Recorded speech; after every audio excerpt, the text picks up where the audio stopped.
Abbiamo in videoconferenza anche Olindo 2, mi hanno detto, vero Pippo? Sì, pronto? Mi sentite? Ti ringrazio, sì. intanto Gigi mi hai fatto una domanda ficcante.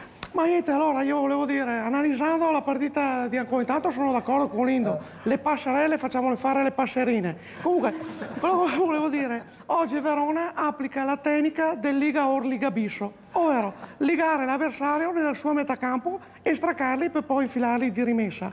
Ho dato anche nocciata così a regolamento. È vero quello che dite che vengono azzerate le ammonizioni, ma vengono anche azzerati i bolli scadui, le bollette luce gas in protesto e qualche multa in sosta con le rue sul marciapiede. Un'occiata alla formazione del Modena, dove non a caso Perticone gioca dietro ad Alabona e davanti a Caglioni.